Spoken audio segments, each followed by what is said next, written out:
Came on air at 5 o'clock. We told you we saw FWC appear to load a large alligator onto their trailer. We can now confirm they did capture a gator. Now, whether or not that gator is the same one responsible for this morning's killings remains to be seen. This was a very deliberate move by Governor DeSantis. Lake Buena Vista is a Disney-controlled city, and the governor did not mince words when it came to the latest chapter in what has been a contentious exchange between this administration and the entertainment giant. County right now is trying to address this on a case-by-case basis, but here's what you'll see at the majority of these intersections along the trail. It's a beacon. You come here, you press this button, and this light flashes yellow. That's supposed to tell drivers that it's safe to stop and allow you to cross. The problem, that doesn't always happen. People aren't just turning to trains, buses, and ride shares to get around. In fact, the Tico line in downtown Tampa broke records for ridership this year.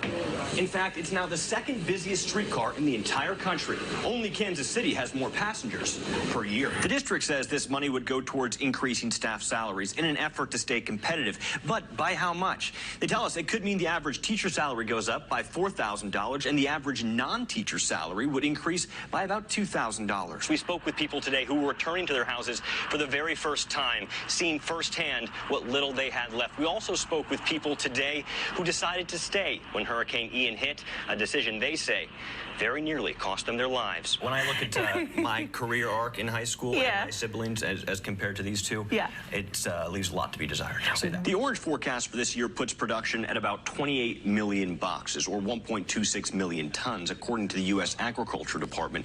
That's 32% below the year before, and it doesn't account for damage from the hurricane, which will only make matters worse. All right, Maria, and real quick before you go, I know you mentioned just a moment ago and throughout the morning that they expected to have that cleaned up by about 6 o'clock. Of course, it's past that time now. You've been there all morning long watching that cleanup process. How much longer do you anticipate this cleanup process to take? The sheriff also wanted to use this case as a reminder to anyone who may be going through a mental health crisis that there's always help available, especially here in the Bay Area. By just dialing 211 on your phone, you can reach the crisis center of Tampa Bay. So with all our big interviews, we do a little game. We're 6 News, so we do 6 fast-fire questions, just answering right off the top of your head. You ready? Here we go. All right, here we go.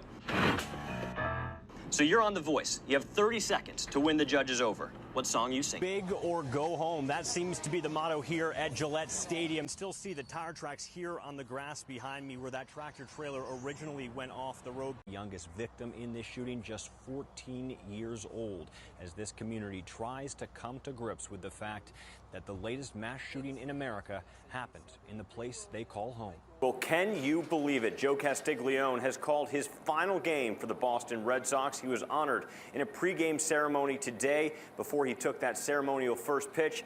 I caught up with him to ask him just how much this moment means. The general feeling is shock and disbelief, all of them still trying to come to grips with the fact that there was what appears to be an attempted assassination on former President Trump. Police telling us that a man approached a woman from behind, threw her to the ground, and began beating her and tearing at her clothes. Tonight, we're hearing exclusively from one man who says he saw all this commotion unfold and he knew he had to do something about it. Last-minute move marked the end of a whirlwind day at the Capitol, but only funds the government until November 17th. We also spoke to a couple who live directly above the apartment that car crashed into, saying although they didn't see what happened, they certainly heard it. Prime Minister Benjamin Netanyahu mincing no words in the wake of this attack, saying, quote, Israel is at war. That car backed up into a truck near these air pumps behind me and then careened through a gas pump. Reporting from the hot beach tonight, Chris Rogers, 7 News.